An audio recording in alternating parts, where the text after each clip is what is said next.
everyone. If you are looking for a fun, interactive, multimedia digital tool, Buncee might be for you.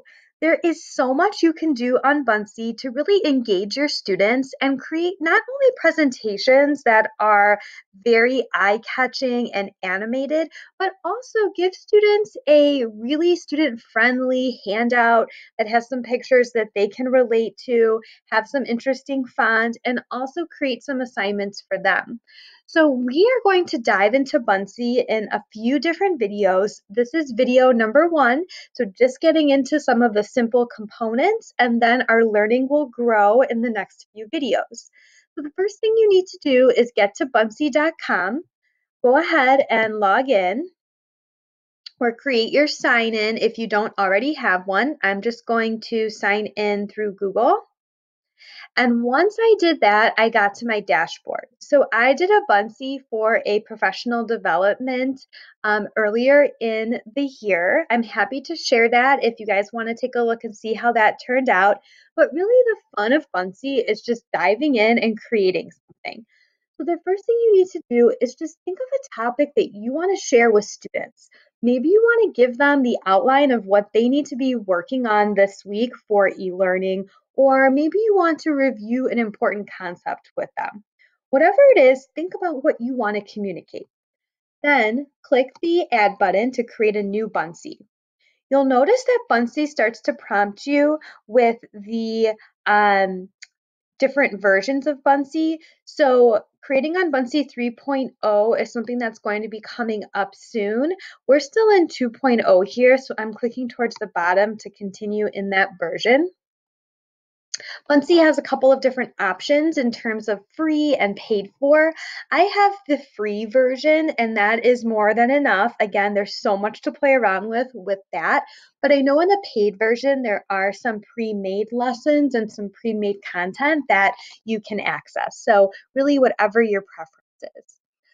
Okay, so this is just your blank canvas to start. So you can go ahead and enter your title. So we might say something like week 1 e-learning tasks.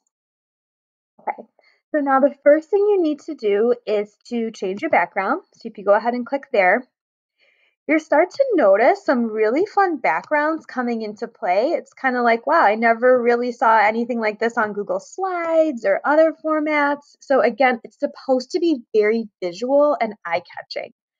I'm going to go ahead and just scroll down here on the left to education and choose something simple, but you can explore all of these. There's really some nice makerspace ones as well, which are getting really popular. And I'll point out too, there's some professional ones as well. So if you have students who might be overstimulated by a lot of the visuals, you can go ahead and choose something simple. I'm going to click on education, and as I'm thinking about my content, I really just want to communicate to students what they should be doing during this first week of e-learning. I just want to catch their attention with something fun. I'm going to choose this background, and I can choose to apply it to this screen or all of the screens, so all of the slides. I'm just going to choose this one.